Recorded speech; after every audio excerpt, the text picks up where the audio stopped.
Caffeine. Caffeine functions as a stimulant, a compound that accelerates your nervous system and brain activity. You'll find it in coffee, tea, carbonated beverages, and energy products, fueling billions of individuals each morning. For most people, it transcends being merely a beverage. It's a ceremony. The day refuses to commence until that initial taste registers. After consumption, caffeine penetrates your bloodstream and rapidly reaches your brain.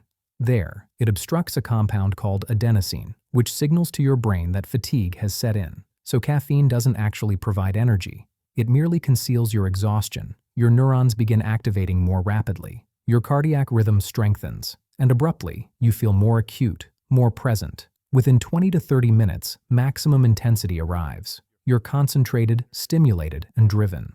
The universe feels more transparent, simpler, more manageable. It's not ecstasy, it's assurance in liquid form. But as your system metabolizes it, adenosine returns flooding back, and you collapse. That sharp concentration dissolves into agitation, nervousness, and the persistent notion that perhaps one additional cup will resolve it. Caffeine creates mild dependency, but it conceals behind habit. Eventually, your brain adapts and ceases generating as much natural wakefulness. You require additional caffeine to feel baseline. Cease abruptly, and you'll detect it. Head pain, exhaustion, and mental haze. We jest about requiring coffee to survive, but that's cessation symptoms masked as lifestyle. The reality is, caffeine doesn't awaken you. It simply postpones your fatigue until afterward. Nicotine. Nicotine operates as a rapidly acting stimulant discovered in tobacco and vaping devices. The compound that addicts people, not the smoke itself. It's absorbed through smoke or vapor, and within seconds, it strikes the brain, triggering a surge of dopamine, the compound that generates feelings of tranquility, concentration, and satisfaction. Initially, it feels flawless. Your cardiac rhythm elevates slightly. Your cognition clarifies and tension evaporates. That's the beginning, a brief, pure elevation that feels managed. For several minutes, your brain operates more smoothly, but nicotine depletes rapidly. As dopamine diminishes, the tranquility transforms into strain, agitation, and a compulsion for another dose. That's the decline, and it's what maintains people imprisoned to the pattern. Each inhalation provides temporary alleviation from the distress that the previous inhalation generated. That's the mechanism. Nicotine doesn't genuinely calm you, it simply resets cessation. Your brain discovers that tranquility only exists between compulsions. Eventually, nicotine modifies how your brain discharges dopamine, meaning without it, everything feels boring and empty. Physically, it harms your respiratory system, circulatory vessels, and cardiac organ. But mentally, it's even more severe. It persuades you that you cannot manage without it.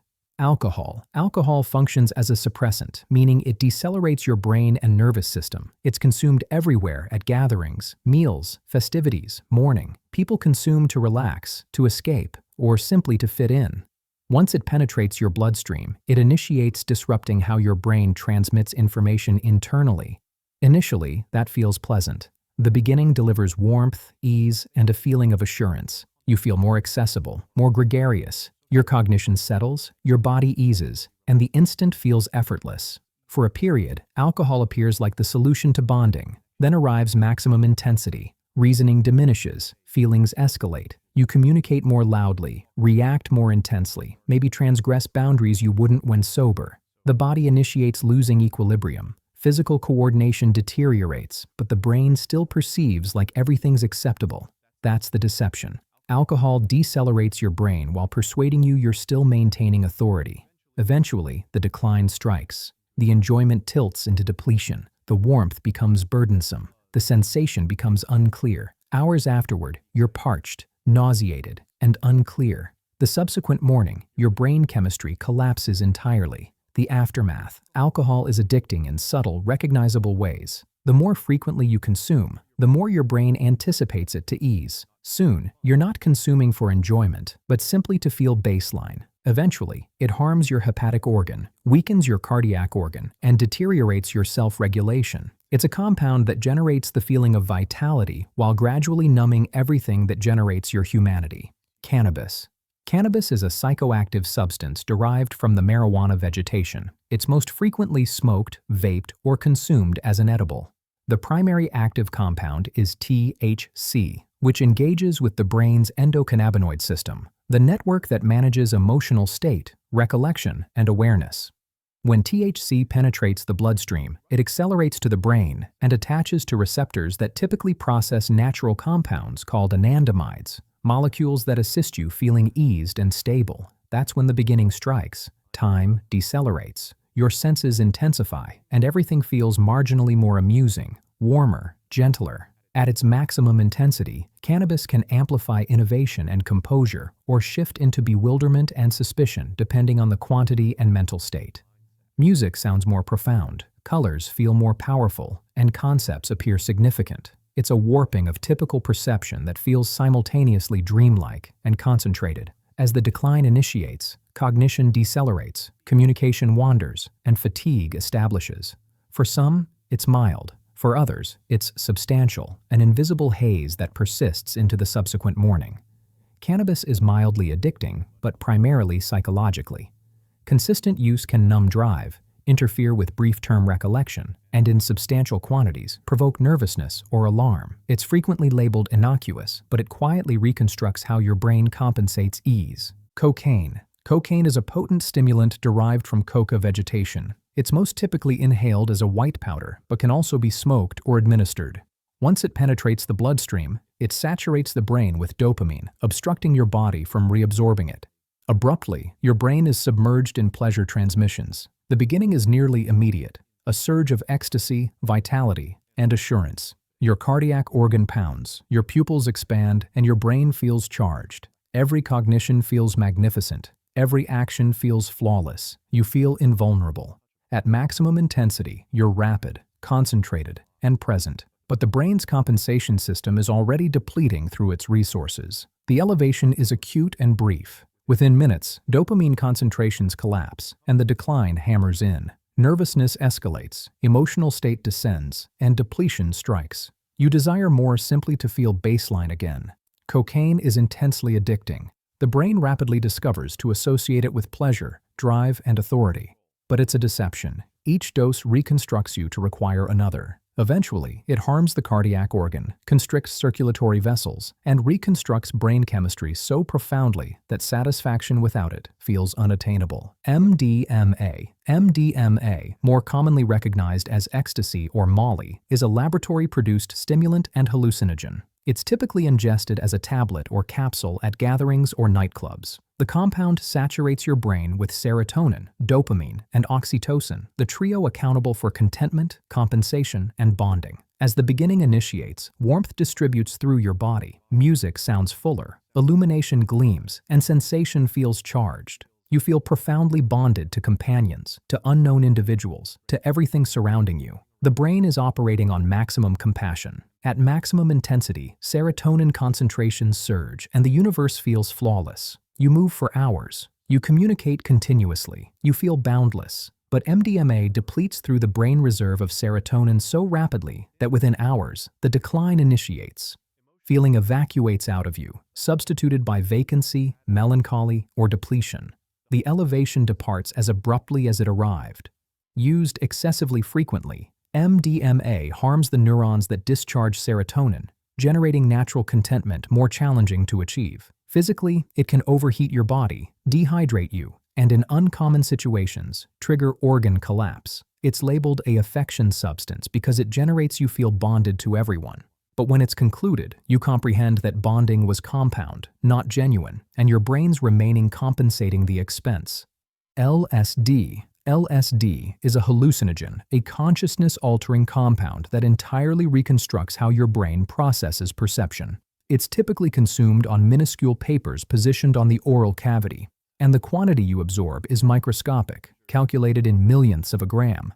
Once it strikes, LSD attaches to serotonin receptors, particularly one labeled 5-HT2A, which assists form awareness and emotional state. That's when the beginning initiates. Designs initiate shifting, hues transform, audios appear to illuminate. It's not like observing hallucinations manifest. It's like perception itself initiates respiring. At maximum intensity, which can persist for hours, time forfeits significance. Your feeling of identity, The component of your brain that declares, "I'm me," vanishes. You might feel bonded to the cosmos, ecstatic, frightened, or both. Feelings become tangible. Music feels present. The limits between cognitions and sensations obscure until everything feels like one persistent surge. Then arrives the decline. Gradual, mild, like returning from space. Perception reconstructs itself fragment by fragment. You might feel composed, contemplative, or emotionally evacuated. Some people characterize it as a reset, others as being reconstructed. LSD isn't physically addicting, but it's capricious. The identical quantity can be euphoria or terror depending on your mental state and surroundings. It can also provoke flashbacks or nervousness long after the experience is concluded. LSD accesses the consciousness, but it doesn't always secure the entrance cleanly behind it. Ketamine. Ketamine is a dissociative anesthetic initially engineered for surgical procedures. It's utilized medically currently in small quantities to address depression, but recreationally it's consumed for its out-of-body effects. It's inhaled as a powder or administered in liquid form. When it penetrates your system, ketamine obstructs a compound messenger called glutamate, which assists your brain process sensory information and sustain consciousness. The beginning arrives rapidly. Within minutes, the universe initiates to feel remote, dampened, nearly dreamlike. At maximum intensity, awareness detaches entirely. You might feel like you're hovering above your body or observing your existence from a separation. What users label the K-opening. Time ceases generating logic. You might observe yourself from the exterior or feel like you've departed your body entirely. It's not always agreeable. For some, it's tranquil. For others, frightening. As the decline initiates, consciousness gradually returns. Vision clarifies. Communication reconnects. But the universe still feels unclear. For a brief period, it can abandon you peculiarly composed, like your cognitions are shifting underwater. Ketamine isn't traditionally addicting, but it constructs resistance rapidly. Substantial use can trigger recollection difficulties, bladder harm, and emotional numbness. It can separate you from discomfort, but also from significance. It's a substance that divides body from consciousness, and sometimes they don't entirely reunite again. Opioids. Opioids are pain relievers that originate from the opium vegetation or are generated laboratory-produced in facilities. They're utilized medically as morphine or oxycodone, but on the underground market, they manifest as heroin or fentanyl. They're ingested, smoked, inhaled, or administered, and all operate the identical method. They attach to opioid receptors in your brain and body, obstructing discomfort and saturating you with ecstasy. The beginning delivers warmth, ease, and alleviation. A profound, substantial composure that feels like security itself. Discomfort diminishes, tension vanishes, and your body dissolves. It's not in stimulating elevation. It's like submerging into the universe's gentlest covering. At maximum intensity, everything decelerates. Respiration becomes superficial. Your cardiac rhythm decelerates and cognitions wander. It's euphoria, but perilously proximate to unconsciousness. Many users pursue that feeling, but each time it's briefer, weaker, more challenging to achieve. Then arrives the decline, and it's severe. Nervousness, muscular discomfort, nausea, perspiring, sleeplessness. Every nerve in your body screams for the substance again. That's cessation. It doesn't simply generate you desire more. It generates existence intolerable without it. Opioids are among the most addicting substances recognized. They reconstruct the brain's survival system, instructing it that the substance is as fundamental as oxygen. Eventually, they demolish resistance, organs, relationships, everything. The warmth they provide in the beginning is the identical warmth they extract from everything else in existence. Methamphetamine. Methamphetamine is a potent stimulant, a compound that saturates your brain with dopamine and adrenaline, supercharging everything simultaneously. It's frequently consumed by smoking, ingesting, inhaling, or administration, and within seconds, it strikes like a lightning surge. As the beginning initiates, vitality detonates. Your cardiac organ accelerates, your consciousness sharpens, and every sense rotates up to maximum intensity. You feel conscious, unstoppable, invulnerable.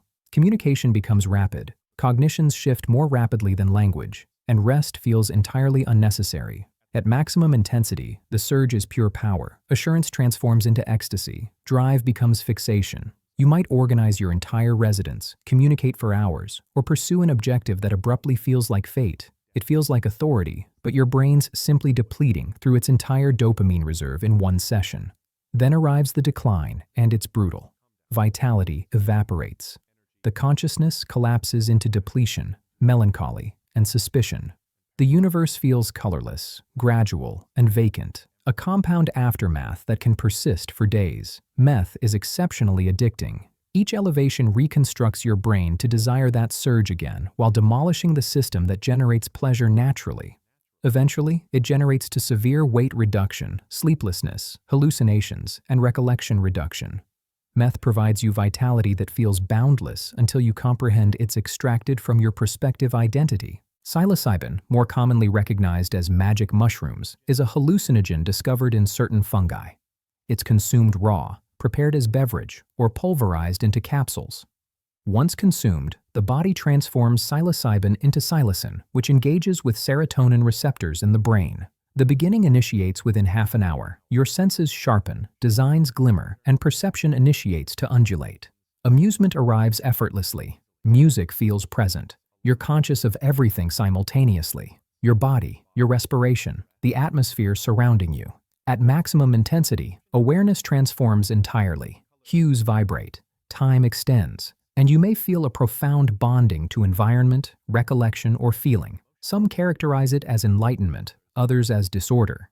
It's like your consciousness vanishes into something more substantial, magnificent, or crushing, depending on what you deliver into it. As the decline arrives, cognitions stabilize. The universe gradually reconstructs itself. You might feel tranquil, appreciative, or emotionally accessible, but for some, it abandons bewilderment or nervousness that persists for days. Psilocybin isn't physically addicting, but it's potent. It can assist people fracture old designs or, in the incorrect environment, provoke alarm or delusion. Mushrooms don't demonstrate you something new. They simply extract back the covering on what's already in your consciousness. Benzodiazepines.